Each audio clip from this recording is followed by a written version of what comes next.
on May the 28th and 29th, the Feast of the Ascension on the Mount of Olives. Look to heaven and rebuild this earth. Founded in 1995 by Brother Armando Pierucci, the music school of the Custody of the Holy Land has trained hundreds of young Christians, Muslims and Jews, promoting dialogue and harmony through music. Celebration at the Terra Sancta School. Graduates at the centre of a special day for students and families, marking the completion of an important educational journey. On the occasion of the Jubilee, a group of young Christians experienced an extraordinary pilgrimage to Rome, filled with faith, encounters and hope. A new tourist site has opened to the public beneath Damascus Gate, an underground path that brings visitors back to ancient Aelia Capitolina, the heart of the Roman city.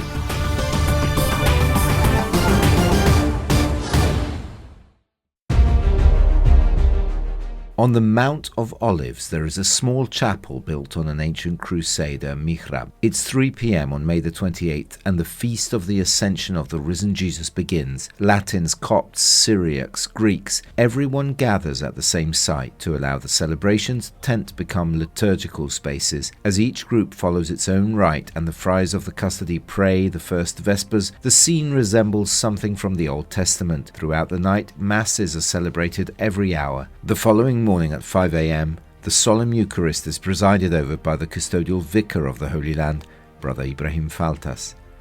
At dawn, while the night birds sing their last notes, Father Faltas reminds everyone that the Ascension is the seal of Christ's mission and the beginning of the Church's mission. It marks the transition from a visible, limited presence of the Lord to an inner presence, boundless and universal. The Ascension is Christ's presence given to all times and all spaces.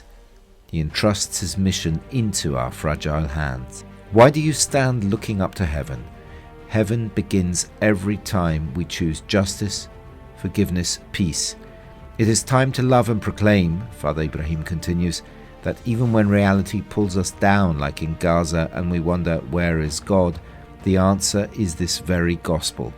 Christ, ascending into heaven, carries with him the wounds of Gaza and all the tears of Jerusalem, because nothing is excluded from the Father's heart. But the Ascension is not an escape, it is mission. The disciples were sent, and we are also sent. We must bring heaven to earth, and this is not an abstract task. It is the concrete vocation of each day, working for unity, building peace, remaining human. This is a message to the whole world. Before the many, too many uncountable victims in Gaza, do not look away. Do not stand looking up at heaven while forgetting your responsibility toward the earth. Christ ascended into heaven so we might become capable of carrying his light down here. We, people of the Holy Land, people of the cross and resurrection, say today, hope is everyone's mission. It begins today from this mount, from this city, but it is up to us to disarm and rebuild this land now, with Christ within us.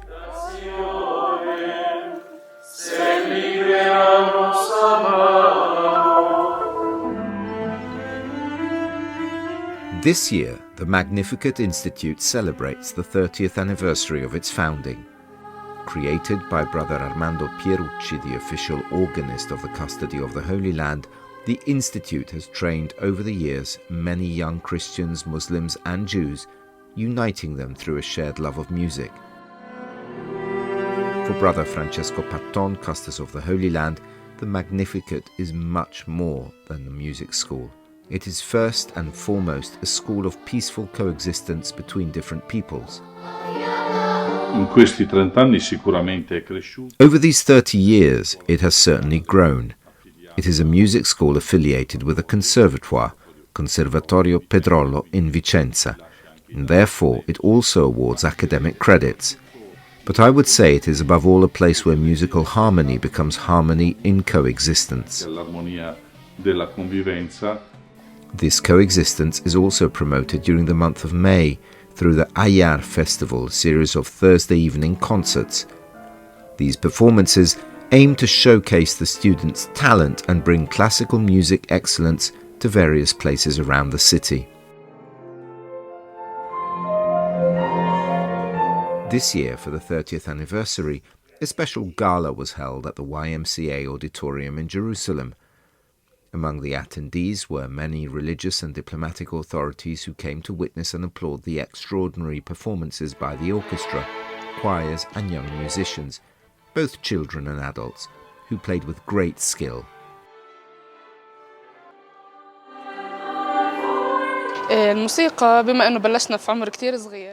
Since I was little, music, especially in the environment I live in this country facing many problems, has helped me think differently, love myself more, and deepen aspects of life that not everyone sees.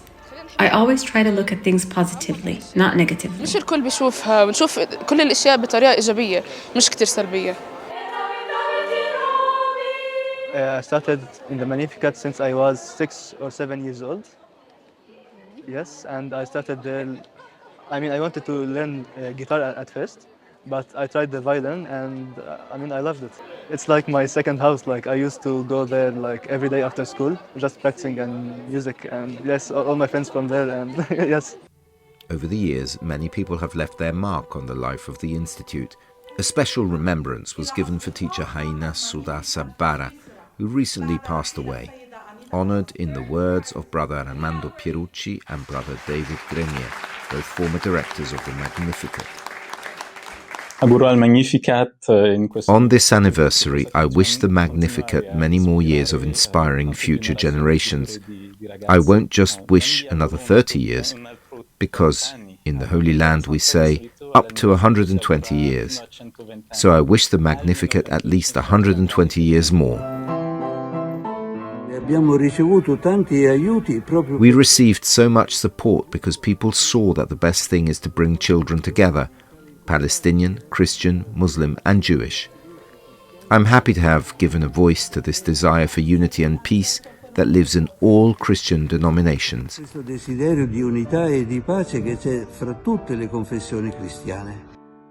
Brother Alberto Pari, the current director of the Magnificat, sees this anniversary as a moment to harvest the fruits planted by others.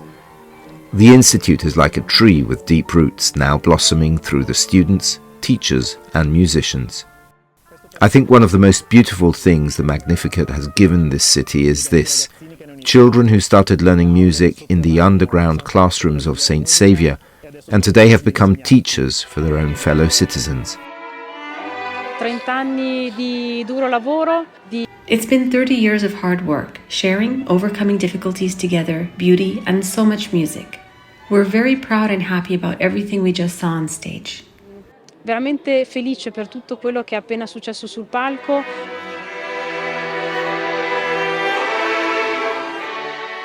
Anche per Jamil, entrato nel Magnificat a soli 10 anni, prima come studente e ora come insegnante. Sono molto felice di I'm very happy that the Magnificat is still here. We're working hard and it's not always easy. But we're doing something beautiful for the children so they can discover another world, the world of music, which is truly wonderful. che è bellissimo.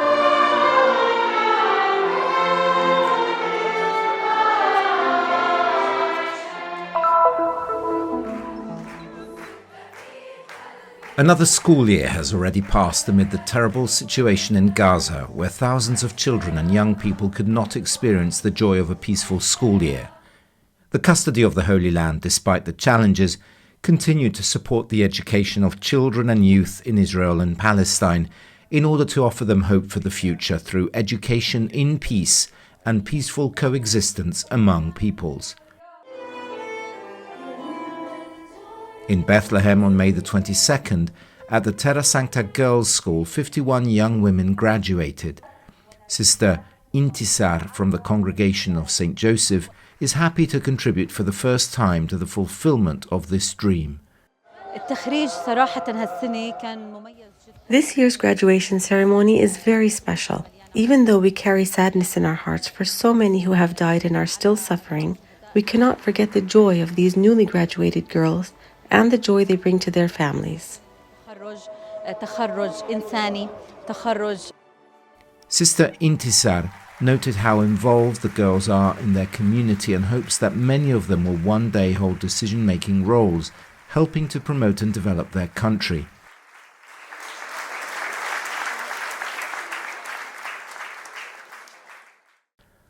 In Jerusalem, on Saturday, May the 24th, in the Notre Dame Auditorium, 41 young people, both girls and boys, graduated with degrees in the scientific and literary tracks. Once again, thoughts turned to the students in Gaza, to the recent disastrous events, and to the deep suffering that war brings to people's hearts. A small moment was also dedicated to honouring Professor Fida, a great contributor to the Terra Sancta School. Una cosa bella per me è sentire che sono contenti. Io ho lavorato con loro adesso 9 anni. It was a great joy for me to hear that they are happy. We worked together for 9 years in this school, and thanks be to God, we transformed it through many projects. Today it is completely renewed. They've seen all of this. Now they have a theatre, a swimming pool, laboratories. They have everything. The result is that everyone is happy, ambassadors and consuls included, to see these young people who have truly worked hard and done well. Consoli, e veramente nessuno aspettava che questi ragazzi come sono stati bravi. I feel worried and scared because this is a new stage. I hope everything will go well.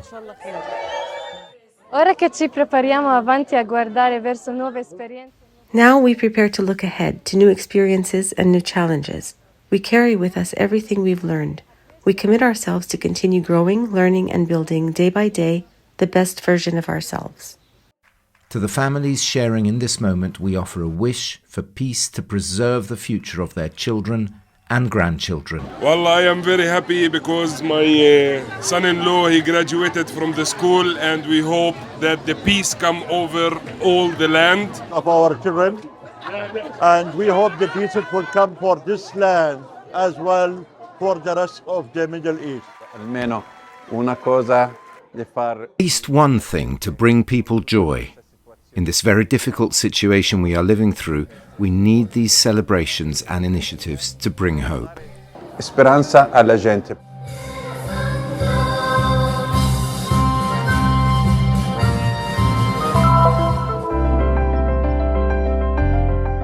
For many of them, it was their first time leaving Palestine.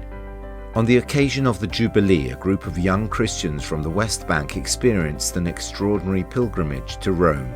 Together with 2 priests from the Latin Patriarchate of Jerusalem, André Haddad, director of Corpus Holy Land, organized the trip for all of them, guiding them through a world that until then had been unknown. These young Palestinian Christians were welcomed at the Church of St. Ignatius in Rome by Father Massimo Nevola, a Jesuit who has opened missions around the world, always creating opportunities for young people to be at the heart of missionary experiences.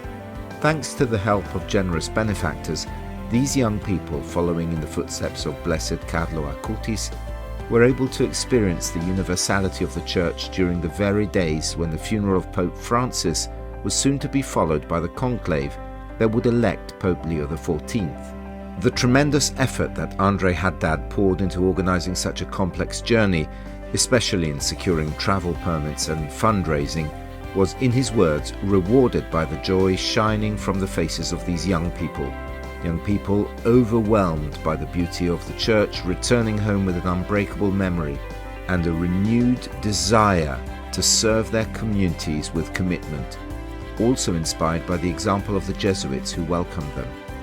Besides Rome, they also visited Assisi, where they prayed at the tomb of St. Francis.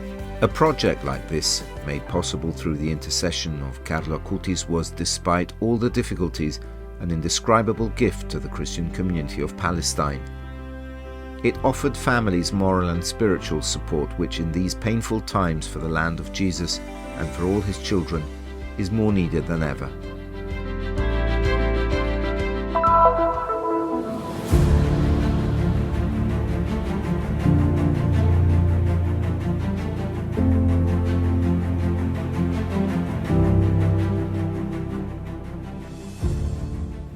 After 3 years of restoration by the East Jerusalem Development Company, A tourist site has opened to the public beneath Damascus Gate in Jerusalem. The site takes visitors on a journey through time to the pagan city of Aelia Capitolina, built in the 2nd century on the ruins of destroyed Jerusalem.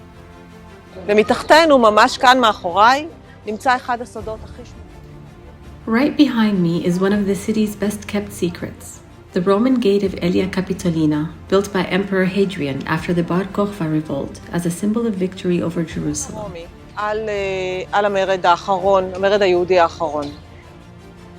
The gate's architecture consisted of a decorated triumphal arch, with 3 arched passageways and 2 massive lateral towers. The left arch is still nearly intact. At the top of the arch, the name of the Roman city was inscribed, Aelia Capitolina. The structure was monumental, about 42 meters wide, 20 meters high, and 10 meters thick.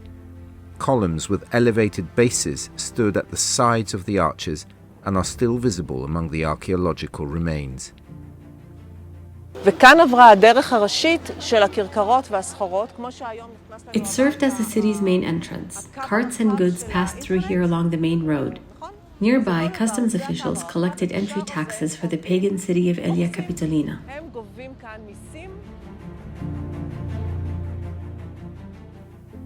Behind the gate opens a paved square where grooves cut into the stone to prevent cartwheels from slipping can still be seen.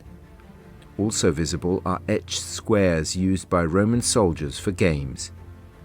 At the center of the square stood a column from which distances along the roads leading to the city were measured. The column is clearly depicted on the Madaba map. It gave the gate its Arabic name, Bab al-Amud, meaning Gate of the Column. On the floor of the square, a modern engraving now marks the column's original location. The gate was the grand entrance to the city, welcoming visitors with all its majesty and solemnity. Beyond its decorative role, the gate symbolizes a tragic shift in the city's history, from the site of the Lord's Temple to a pagan city. The Romans built a temple to Jupiter on the Temple Mount, intensifying Jewish indignation and setting the stage for the Bar Kokhba revolt. There was initial debate over whether to rebel. The elders firmly opposed it, haunted by memories of the horrific war 60 years earlier. It had been terrible. And also in the second Jewish revolt by Bar Kokhba, we know that Christians were present, but they were not in agreement with the other Jews.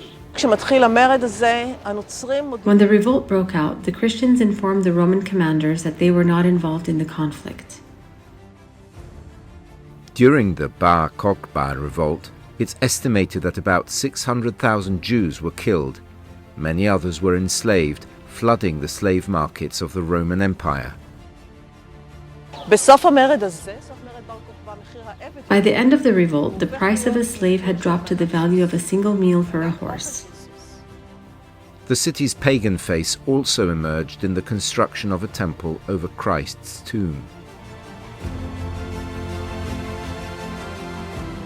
Jerome, the famous theologian of the 4th, 5th century, he says that the pagans built the temple expressly against the Christians because they were covering the source of the faith, the tomb of Christ.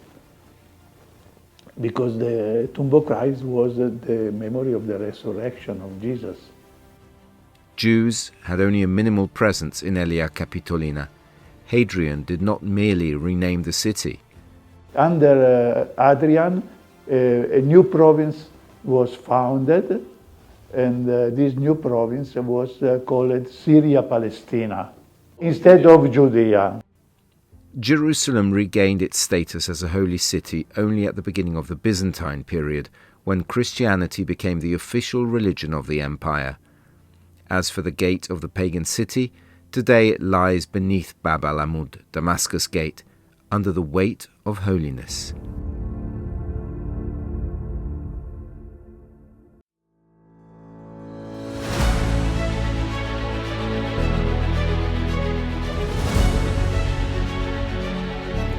Open yourself to a gesture of solidarity and support the mission of the Custody of the Holy Land. The Christian Media Center spreads the good news of Jesus by making known to the world the spirituality of the holy places and the lives of the Christians who live here. Your contribution will help us bring the proclamation of the risen Lord, the most urgent of all, to men and women of every language and nation. To help us concretely, open the QR code. Your choice makes a difference.